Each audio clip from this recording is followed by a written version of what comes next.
Pemilik bangunan hingga petani yang membuat gubuk di tengah sawah di kawasan The United Nations Educational, Scientific and Cultural Organization, UNESCO, sebagai Warisan Budaya Dunia, WBD, Jatiluwih, Tabanan Bali mulai protes akan penyegelan yang dilakukan pemerintah Provinsi Bali dan Kabupaten Tabanan yang dilakukan beberapa hari lalu.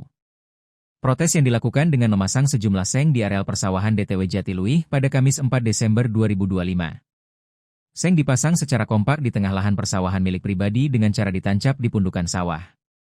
Tujuan pemasangan seng tak lain hanya untuk membuat pemandangan areal persawahan terganggu. Aksi ini pun sempat menjadi tontonan para wisatawan yang berkunjung ke Jatiluwih. Bahkan menurut informasi aksi pemasangan seng tersebut, nantinya akan diikuti oleh petani lain dengan memasang seng di lahan miliknya sendiri sebagai bentuk solidaritas. Pemilik bangunan menilai penyegelan yang dilakukan seakan tebang tindih. Mereka mengakui memang mendapati surat peringatan, SP, dari pemerintah daerah. Kendati demikian pihaknya juga sudah melayangkan surat rekomendasi ke Kementerian ATR dengan perihal pelepasan LSD pada areal tanah yang dibangun saja. Surat rekomendasi itu pun dilayangkan secara bersama, sama di tanggal 27 Agustus 2025 setelah mereka atau pelanggar mendapat SP2 pada 17 Juli 2025 lalu. Hanya saja belum rekomendasi balasan turun, Pemkab Tabanan dan Provinsi sudah melaksanakan penutupan. Sebenarnya SP3 kita baru mendapatkan. Ada yang diberi pada Rabu 3 Desember 2025 kemarin dan ada yang Kamis tadi pagi. Jadi pada intinya kami meminta pemerintah memberikan rekomendasi tidak menutup bangunan akomodasi pariwisata yang dibangun, ujar salah satu petani. Pihaknya juga meminta agar pemerintah tidak tebang pilih menutup bangunan penunjang pariwisata yang ada di Jatiluwih.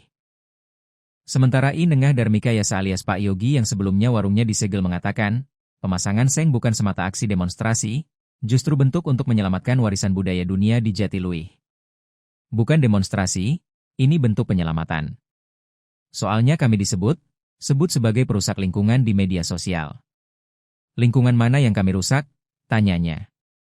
Untuk itu, Yogi yang ikut menancapkan seng di tengah sawah meminta kepada pemerintah memberikan keadilan. Lagi pula katanya, dia sendiri membangun di lahan sendiri dan membayar pajak rumah makan dan pajak tanah sebesar 50% dari luas tanah yang dimiliki. Sedangkan pemerintah tidak ada memberikan kompensasi secara real.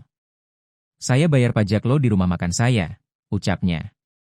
Sebagai petani, pihaknya ingin juga menikmati perkembangan wisata di daerah sendiri dengan membuat warung. Kalau hanya mengandalkan penghasilan petani berapa sih? Jujur saya syok dan kecewa akan penutupan yang dilakukan pemerintah, sambungnya. Apalagi sebut dia penutupan ini dirasa tergesa-gesa. Padahal SP3 baru dia terima Kamis 4 Desember 2025 pagi. Sementara untuk tindak lanjut pemerintah memberikan SP1 SP2 sudah dia tindaklanjuti dengan cara memberikan klarifikasi. Bahkan juga kata Darmika Yasa, dia sendiri sudah membuat surat rekomendasi ke Kementerian ATR dengan perihal pelepasan lahan sawah dilindungi, LSD, di areal yang dibangun saja. Rekomendasi dari kementerian belum turun, katanya sudah ada di Pemkab Tabanan, tegasnya. Dia pun menginginkan penertiban bangunan di Jatiluwih tidak tebang pilih, karena kalau berbicara WBD itu bukan di Jatiluwih saja. Banyak yang melanggar. Kenapa di Jatiluwih saja diobok-obok? Pemerintah bisa cek bangunan yang melanggar. Bahkan kalau kami tetap tidak diperbolehkan membuka warung tutup saja Jatiluwih ini, sesalnya. Sementara pemilik bangunan lain Iwayan Subadra justru belum mengetahui areal mana saja yang ditetapkan pemerintah sebagai jalur hijau. Sehingga dia meminta kepada pemerintah menjelaskan kembali secara detail. Apalagi kata dia membangun warung bernama Warung Wayan, include dengan membangun tempat tinggal sejak tahun 2010 sebelum WBD ditetapkan. Jika itu ditutup, kemana saya tinggal?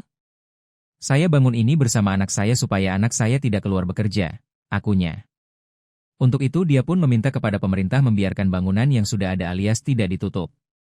Sementara bangunan baru dibuatkan aturan baru lagi. Biar tidak terus ribut, seperti ini, tegasnya.